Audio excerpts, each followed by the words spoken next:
That's me. Jolly. Hmm.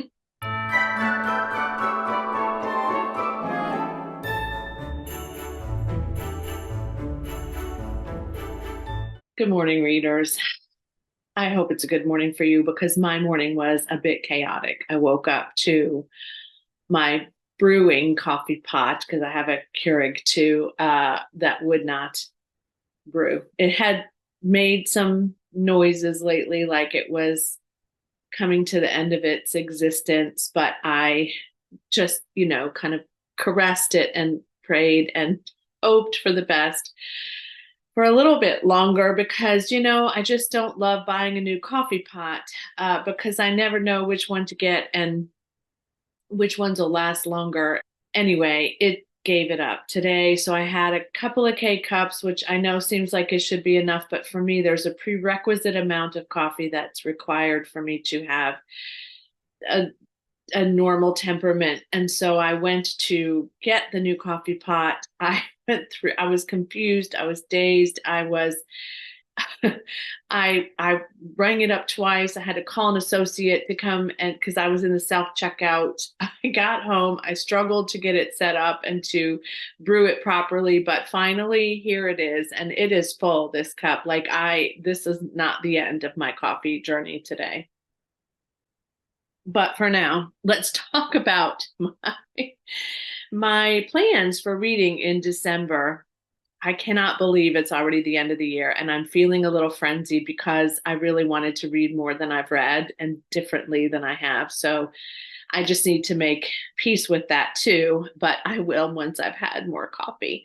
But I do have some things that I definitely want to tie up. I want to end the year with a kind of a couple of things that I am really committed to. So let's start with those. And I've talked about them before, but these are my 5-star predictions, the last two on my list that are unread. The Many Daughters of Afong Moy by Jamie Ford.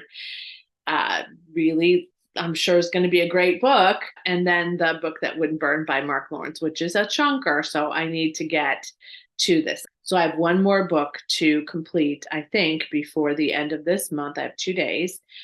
And then I will start to prioritize these. I think I can listen to this one easily. I'm not sure that I can acquire this one without purchasing it on libro.fm. And I don't have any credits right now. I'm trying not to spend my credits because I might have to spend them getting books for the BookTube prize. So yeah, I'm kind of torn. I may double up the credits. I don't know. We'll see. It may not be as hard as I think. Gosh, some of those books could be books that I've already read, right? Like, wouldn't that be easier? Hmm. For the rest of the month, I would really kind of like to choose from a couple of these. I usually read about 5 to 7 books a month. That's my typical cadence. This one is a priority for me, The Christmas Murder Game. It was a new purchase for me. It was released this year, I think, and Alexandra Benedict is the author of this, and I think it is just what it describes itself to be on the cover. It is a 12 clues, 12 keys, 12 days of Christmas, but how many will die before 12th night? And the game is afoot at Endgame House. So I think this will be grand. I did want to get The Christmas Appeal by Janet Hallett. I still may get it in the month of December, but I haven't read the Twyford Code yet. And I want to just make sure that, I don't go overboard. So I could read Christmas Appeal in July, right? For Christmas in July. I also got this in a little free library earlier this year, and it is The 12 Dares of Krista by Marissa Burt. It appears to be Christmas-like based on the cover. I mean, it says Krista is a holiday junkie. What's not to love? Decorations, gifts, caroling, and hot cocoa, the spirit of hope. So I'm assuming that her parents have recently separated and her mother is taking her on a mother-daughter trip to Europe, which I guess for someone who loves Christmas traditions, that probably isn't what she wanted as her Christmas experience. There's a package from her father when they arrive, and it is 12 dares that take Krista to landmarks in 3 countries and introduce her to people who will show her that hope is alive in the strangest of places. So I think that sounds really lovely.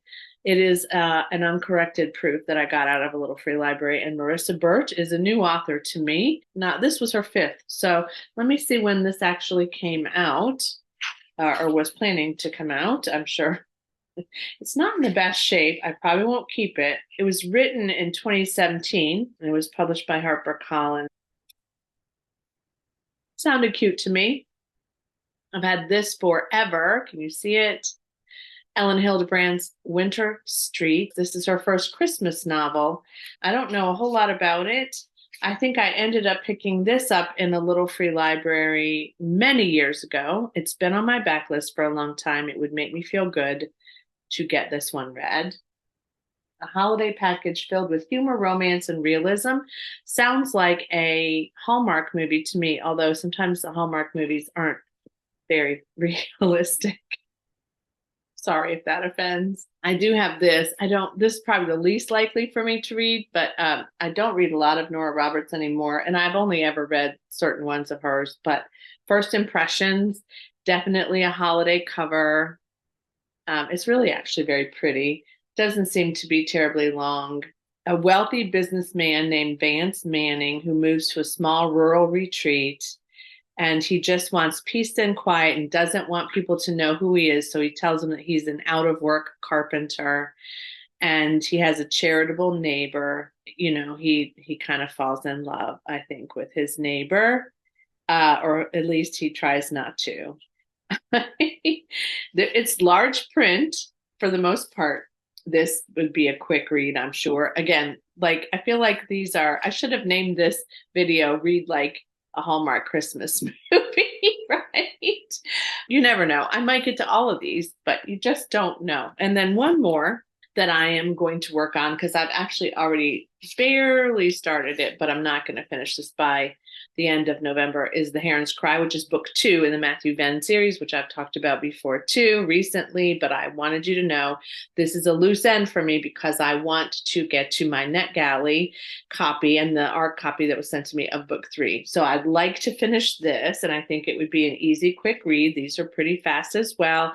And then I could move on in the new year to get a NetGalley read off my shelf. I would be very happy with that. 5-star predictions, preparing for a NetGalley completion and completion of, well, maybe not completion of, but catching up on that series would be lovely. And then some Christmassy vibe kinds of books. And yeah, and a couple of these, I think I may have even gotten this one. I think I got this one from a library sale. So I didn't buy 3 of these 4. So, which means that if I don't love them too, I don't feel like, oh gosh, I paid good money for that. I need to finish it. But I'm sure they'll be great. I'm sure they'll be lovely escapes, right? From the hustle and bustle of the real world. I'm just grateful that this video wasn't a disaster based on how my morning started out. I'm grateful for all of you for your comments and your connection with me. New subscribers, I've reached out to a couple of you too in the comments. I'm so excited that you're here.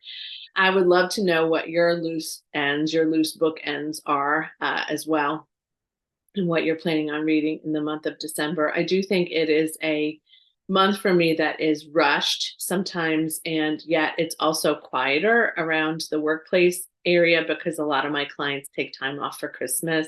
And even now I'm noticing that the calendar is less full for second or third week of December. So I am looking forward to a little bit of rest and reflection, some family visits, bookish family visiting. That's always fun. We could talk about books. We can go shop for books, lots of things like that. So tell me what your plans are in December. Tell me what you're doing. And as always, love your coffee. Take care of your coffee pot.